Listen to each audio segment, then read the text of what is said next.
prison. She's thrown into jail. She's shut the up right now. It is song time. Yes, song time. When I'm in jail, in death row, you know what I want to do? I want to sing. I want to bring things to life. I want to uncover a secret cat that's been hiding in my room and sing a song. I really should not have had alcohol before recording this video. That was a bad idea. All right, song time. From your tower, you can find the power to create a world apart. And here we are, folks. Climax of the movie. You ready? So, it turns out that Jean here has a case of the big dumb because he decides that he will not execute Melody until the bells ring from Notre Dame. Okay? The instruments then run up the staircase, tell Quasi, don't ring the bells, and then Quasi runs to the rescue and saves Melody from Jean.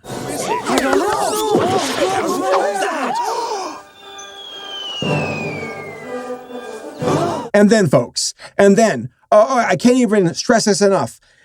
I'm going to go crazy here. One of the most ridiculous things I've ever seen in a movie ever happens on the spot. Quasi, who is established as being a hunchback, people even call him that, he's covering his face. And then Melody's like, what's wrong? And then, inexplicably, Quasi is normal. Are you all right? Oh, you look so handsome. You have beautiful eyes. What? He's handsome? He looks completely different? His hunchback is gone? What? No, legitimately, there's no explanation. It just happens. There's no reason why this happened. And it is so hypocritical. Because Melody's like, I like you anyway, even if you think you're not handsome. Oh, well, that's really difficult when the guy's actually handsome now, is it? It doesn't make sense. It doesn't make sense. It does not make sense. Just perhaps my looks really don't matter anymore. They don't matter. He's hot! Okay, so Quasi's handsome. And then we get a random song, which to me felt like this song was leading into the outro of the movie. Psych! No, it did not. Despite this crazy dance number, which they speed up from slow to fast. Okay. This song number took place right before Quasi confronted Jean. So it doesn't really make sense from a narrative point of view of the sequences of this film. Quasi's ugly, then he's handsome, outro song number. Just joking, we're going right back to the steps where Quasi then confronts Jean. What? That doesn't make sense. That's like Sam and Frodo hanging from Mount Doom, and then we cut to the end of Lord of the Rings, and then we cut right back to Mount Doom. It doesn't make sense. I keep saying that in this video. Maybe that should be the title of the new series. It doesn't make sense. And you want to know what else doesn't make sense? They get married right afterwards. Quasi and Melody are at the chapel. They've got some crazy dance numbers. Quasi throws down the ultimate dance number. You can't even compare. And that's the movie. Dance Off!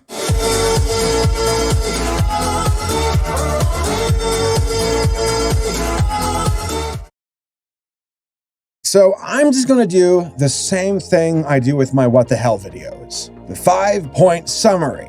Because it works, and why not? First, the story. This movie has some of the worst pacing I've ever seen. There are moments where it goes 1,000,000 miles an hour, and then there are other moments where it just slows down and nothing happens. I am convinced that this movie had no story to go with, that it saw the poster for Disney's The Hunchback of Notre Dame and said, just make some animated stuff, and then we'll put it together and make a movie. Whatever, here's $7, get to work. But legit, this story does such a poor job of establishing anything. It's like, oh, we're in France. We are near Notre Dame. Here's an establishing shot of Notre Dame, but I feel like the outside of the church, the cathedral, has nothing to do with the book of The Hunchback of Notre Dame.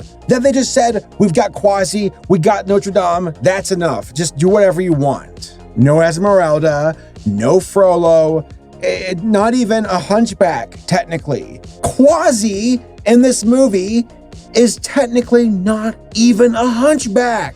Why even call it the Hunchback of Notre Dame? You should call it the quote-unquote Hunchback of Notre Dame. But yeah, this movie is empty. Empty when it comes to its story, empty with its characters, empty across the board. I feel nothing when I watch this film, only frustration. There is nothing to establish the characters, their motives, where they begin, where the story takes them, and how they grow. Where did Melody get her magic? That could be at least interesting. Oh wait, no, never mind, screw you. We're just gonna go forward and leave you in the dust. Why is Jean-Claude so angry? Why does he want to outlaw all of this stuff? Never mind, screw you, we're not gonna find out. Quasi, once more, and this is the biggest sin of the movie, he's not even a hunchback. So yeah, this movie just doesn't care. It never cared. The writers just wanted to get a paycheck. They probably pounded this script out in 1 hour and said, all right, we're done, let's go. We got 26 other movies to rip off. Let's go already. The side characters, by the way, there are way too many of them. 5 bats, I think like 5 instruments, the sidekick of Jean-Claude. You've got way too many sidekicks. And here's the kicker. They talk more than the main characters. We barely see Quasimodo at all in this movie. There's like 30 minutes where I think we see him once for like 2 seconds, and that's it. So this movie doesn't even focus on the characters who are deserving of it. Instead, it's like, let's just buy some time with some mindless prattle from these side characters because we have no idea what we're doing. Hey, Click! Yeah, Clack? Who's the big bully? Let's jump him! Yeah. And then worst of all, the conclusion. Quasimodo in the original movie, which again, I acknowledge that the movie came out after this one for Disney. Quasi did not end up with Esmeralda. Forgive me, I don't know how the book actually ended. If I recall, it was pretty dark. But Quasi in the Disney movie never ended up with the girl. They were just friends. But he was accepted back into society. That despite his deformity, he can still be accepted by other human beings and not be seen as a monster. In this movie, he becomes handsome on the spot for no reason whatsoever. So the payoff, not even there. It's like, okay, Quasi, instead of you overcoming your birth defects and becoming who you are through your personality and your hardships, no, instead you just become instantly handsome on the spot because, screw everything else. Ugly people, you suck, just leave. Oh, that includes me, doesn't it? Aww. I'm ugly and I'm proud. Next, there's the voice acting. I love that the voice actors legitimately did not care. When I hear them talk and record, it seems that they're like, let's just get paid and leave. Ham it up, who cares? This movie sucks, we all know it. Let's just get this over with. And it's interesting because the voice actors themselves aren't even listed in the credits. I looked on IMDb. They're not listed there. Now, a friend of mine, she looked into it and she said, oh, I think Cam Clark is the voice of Quasi, to which I can hear it. It does sound similar, but it's like, don't you dare put my name on this movie. I'll voice for you, but don't you sully my good name by putting my name on your credits. Don't even try. Oh, and also, according to this website, John Hurt was the voice of Jean-Claude. I don't believe that for a second. I do not detect his voice. John Hurt is a masterful voice actor of the ages. Why would he waste his time on this movie? I don't believe that. Not for a moment do I believe that. And if it is true, then that's hilarious. The security of this nation depends on complete and total compliance. You see, dancing is illegal. Singing is illegal. Doing anything against the law is illegal. Then there's the dialogue. Have I not prohibited all forms of recreation and pleasure? Oh, that you have, monsieur. But what of magic, sir? Is it forbidden as well? Yeah, pretty bad.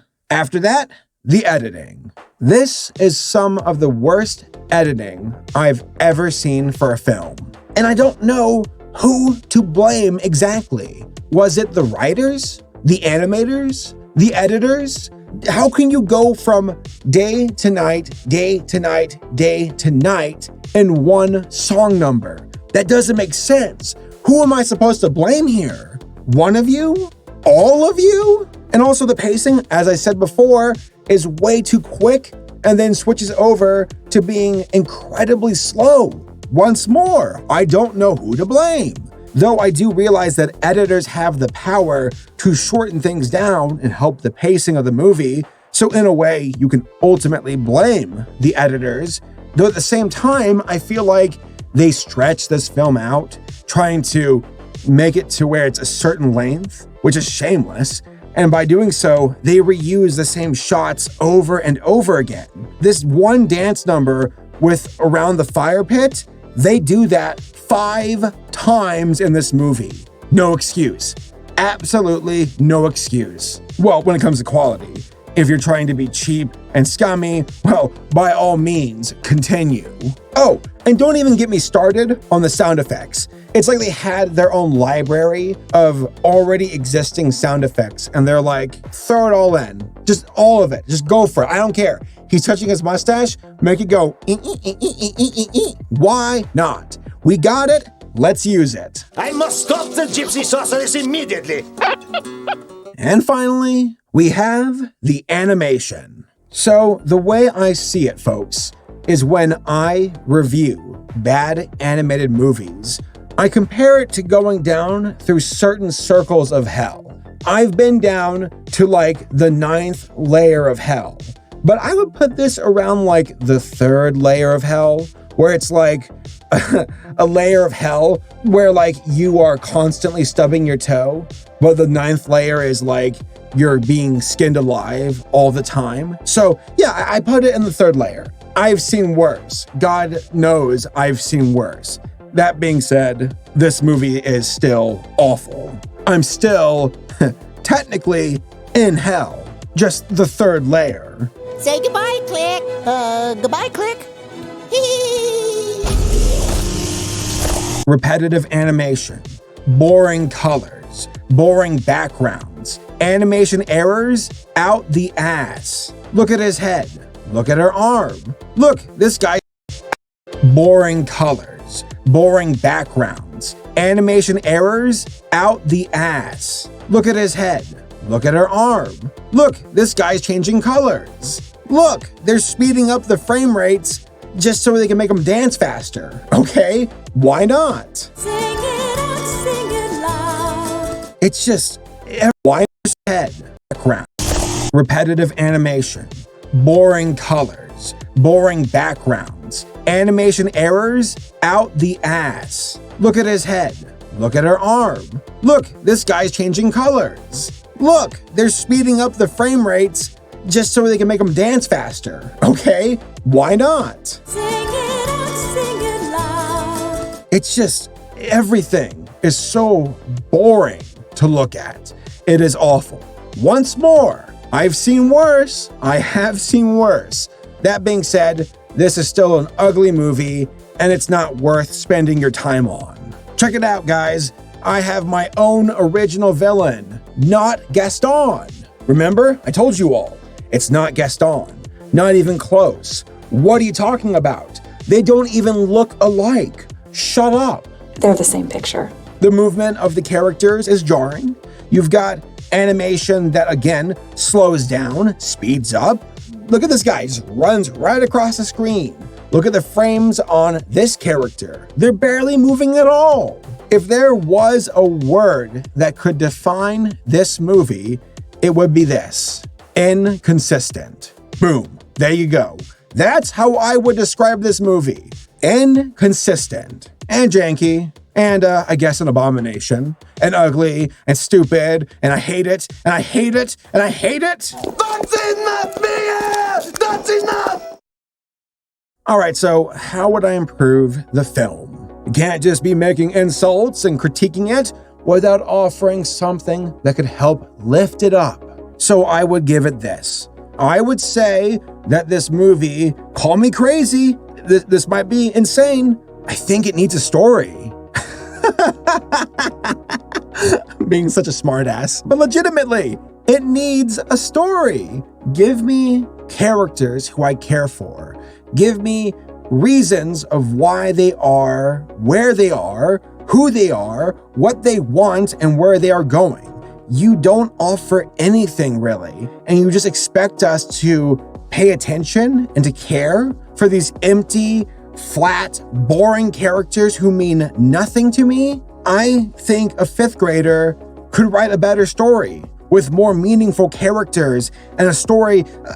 Here's the thing though, you've got the fucking book. Why wouldn't you use the book? Read it. Use that inspiration if you're gonna use. Why wouldn't you? Here's the thing though, you've got the fucking book. Why wouldn't you use the book? Read it. Use that inspiration if you're gonna use the public domain. But no, you use the likeness of Quasi and Notre Dame, and that's it. You had your source. You don't even talk about it. God damn, this is stupid. So yeah, I'd say write a consistent story. Use the source material. Do something to make characters that are interesting and worth watching. Outside of that, there's the obvious. Better animation. Try not to repeat it too much. I understand there are some times you do, and that can be acceptable, but not when it's 5 times over. You cross the line right there. And try to explain things that are worth explaining. Magic is one of those things. You can't just present that and expect the audience to just immediately understand, especially when this girl is in a jail cell making bricks come to life. How? Please give me something to work with, movie.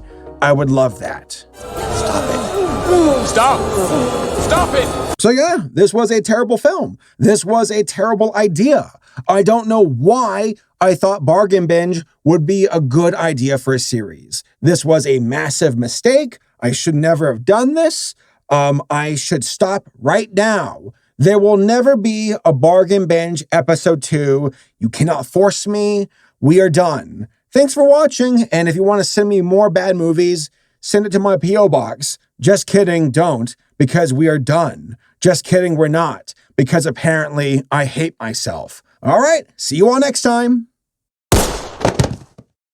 When it comes to sponsors, I make sure to only promote products and services that are legit, things that are of quality, and that I would personally use. And folks, I recommend Raycon earbuds. Believe me, I had my own doubts when it came to wireless earbuds, but Raycon won me over. I use them when I'm walking my dog, doing chores around the house, when I'm doing workouts in my gym. Not like a fancy gym, it's like a workout bench in my garage. But trust me, it is so worth it. No longer do I have to deal with wires in my arms and in my faces. I can now lift weights freely, and that is so worth it. Also, I appreciate how stylish they look, and they fit well in my ears too. They also come with earbud adjustments to get a fit that is perfect for you. There's also a recharging case that's very potent and can get your Raycon earbuds to full power 4 times over on a single charge. And best of all, Raycons aren't stupid expensive like other brands. They are actually fairly priced, but still have a high level of sound quality. Recently, I got their latest model, the Everyday E25s. And guys, it's their best version yet. It has 6-hour playtime, seamless Bluetooth pairing, a rich bass to the sound, and a more compact design that gives you a nice, noise-isolating fit. Also, there are new colors to pick from. So click the link in the description and use buyraycon.com/saberspark to get 15% off your order. Once again, I genuinely mean this. I use these earbuds. I like them a lot. So if you're in the market, I highly recommend them. Go check them out.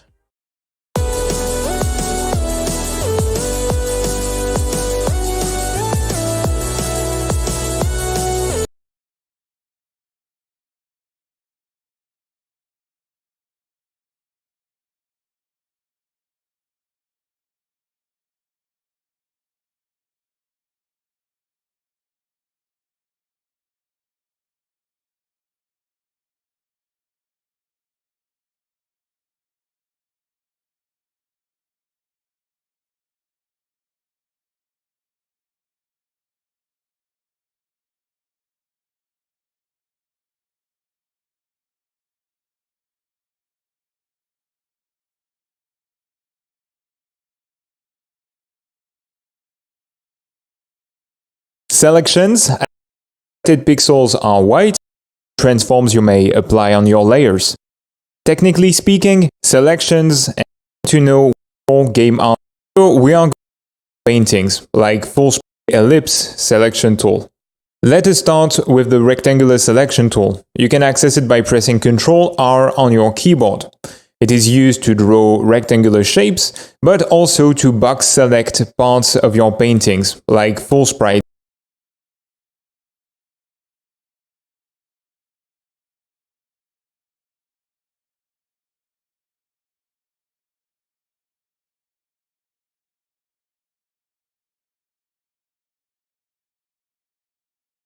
On your canvas, for instance.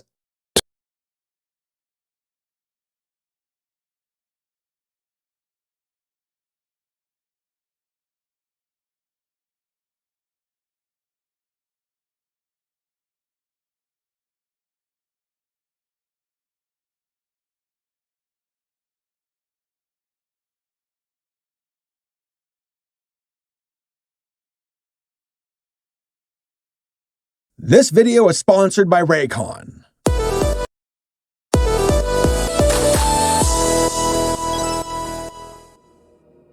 Remember how a bunch of motion capture movies popped up in the mid to late 2000s and people praised it, saying that it was going to be the next big thing?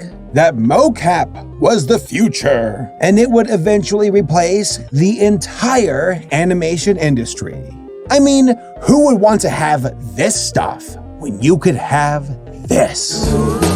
Relax. Oh, you nasty ass bastard! Well, apparently, this kind of animation style was good enough for Disney to go, oh yeah, I want in on that. Hey, image movers, let's team up our studios and collab on some movies. And that's exactly what happened. For only 2 movies. Well, another failure for Disney. I wonder how much money they lost on this. Oh my sweet Lord Almighty! That might be their biggest financial loss ever. Like, ever. I actually did some number crunching on other Disney flops to see how much they lost at the box office. And I cannot find a single one that comes close to. We are, but we'll see one on the sides work only on the horizontal or the vertical. Now moving on to scale. Scale will be uniform and into 2. The more selection or your scale. Talk about the 4 operations and will only rotate along its z-axis. That is to say, if you don't transform it in space, it will rotate in 2D on the to a hand. There is to move the whole.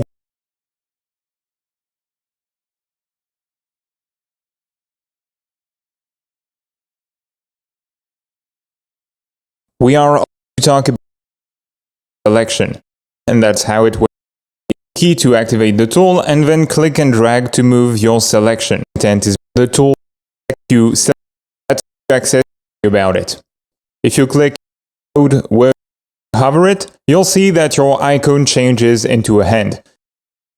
If you're in space, it will turn It is assigned to the T key by default, as in transform. The move tool. It's the fastest way to move a selection or a layer. It is assigned to the T key by default.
To Mars Needs Moms. Out of all of their box office failures, this one was the worst.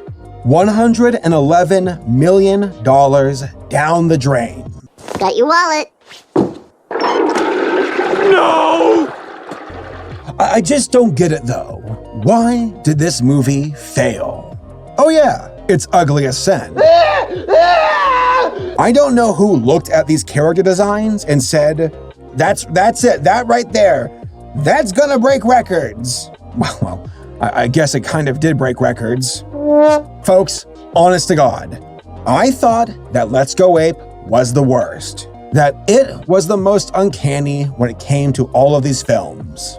But then I watched Delgo and thought that it was the worst when it came to the uncanny valley and being a financial failure. But then you got Mars Needs Moms, and it beats out both of these films in each category by a long shot. No joke, I've been purposely delaying my review of this movie because I don't want to watch it. I cannot express enough how much I hated this film back in 2011. Ever since it was released, I've been running from it. I saw it once, only once, and that was enough. But deep down inside, I knew that I was obligated to watch it again for this video.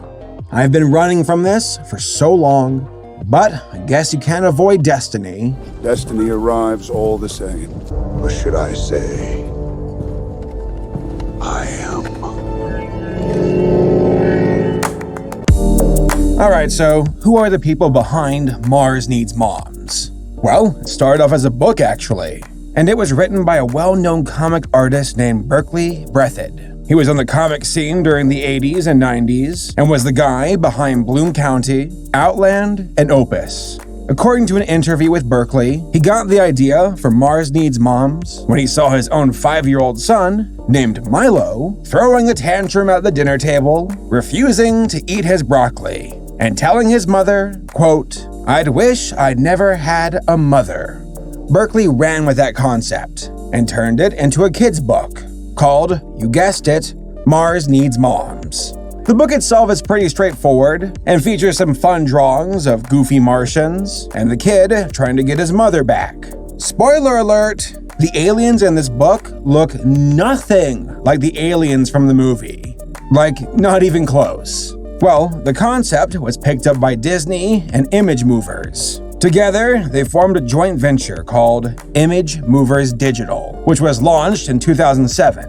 Now, this wasn't Image Movers' first rodeo. They were founded in 1997 by director Robert Zemeckis and had already churned out a few big movies, such as Castaway and What Lies Beneath. But in 2004, they released their first motion capture animated movie, The Polar Express, to which it was a success. After that, 2 more mocap animated films were released, Monster House in 2006 and Beowulf in 2007. Like I said before, Disney teamed up with Image Movers and made their own joint venture called Image Movers Digital, which was launched in 2007. I think it was easy to see that Disney really wanted a slice of that delicious mocap pie. Oh yeah, look at that.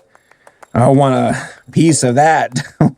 And their first project? A Christmas Carol in 2009. So this movie did well. But according to my sources, to Disney, that was not enough.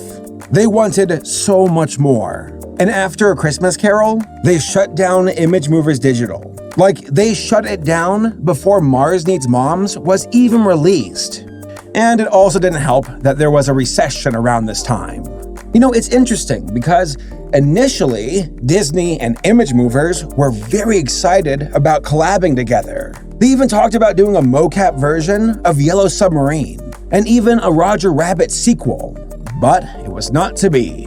Oh, by the way, fun fact, the guy from Disney who signed off on Berkeley's book to be made into a film was the same guy who also signed off on the John Carter movie. 2 of Disney's greatest failures. And for some reason, they both take place on Mars.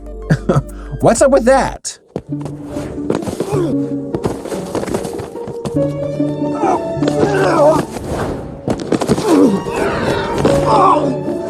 The director for Mars Needs Moms was Simon Wells, the great-grandson of science fiction legend H.G. Wells. Simon himself had previously directed every film for Emblemation, such as An American Tail, We're Back, A Dinosaur Story, and Balto. He was also responsible for directing The Prince of Egypt, which is, to me, one of the best animated films ever made. As far as the talent on the movie goes with the cast, I'll get around to that later in the video. Just know that this movie had some very big names working on it. But it wasn't enough to save this movie from failure. Disney truly lost any faith that they had after A Christmas Carol, and it seemed to me that they just wanted to be done with this venture. Disney was probably like, we'll just take the hit and move on. But I don't think they expected the hit to be that bad. Mars Needs Moms was released on March 11th, 2011, and it was a disaster. Again, I did some number crunching to see how bad this film performed compared to other Disney failures. Alamo, in 2004, cost $107 million to make, but only made $26 million. That is an $81 million loss. Treasure Planet cost $140 million and only made $110 million back. That is a $30 million loss. Ladies and gentlemen, Mars Needs Moms cost $150 million to make. It only made back $39 million. That right there is a $111 million loss. And that is not even including the rumored $60 million budget for marketing. So unless I am missing something big, from what I can gather and the numbers that I crunch, Mars Needs Moms is the biggest financial failure in Disney movie history. And it was the perfect sour note to end this mocap animated movie trend.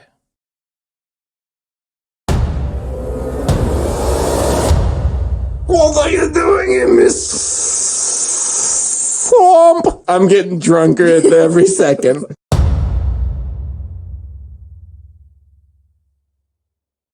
All right, so what's the movie about?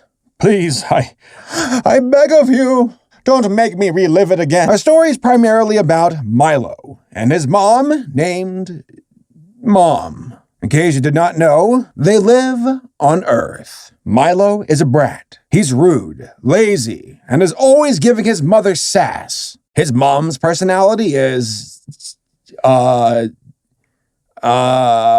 she does the chores around the house. Off the bat, the movie does not give us much to work with when it comes to our main characters. But, oh well, we don't have time to worry about that. The Martians on Mars, by the way, there are Martians on Mars, have done precisely 12 seconds of reconnaissance and have decided that Milo's mom is perfect for their plan and steal her away from Earth.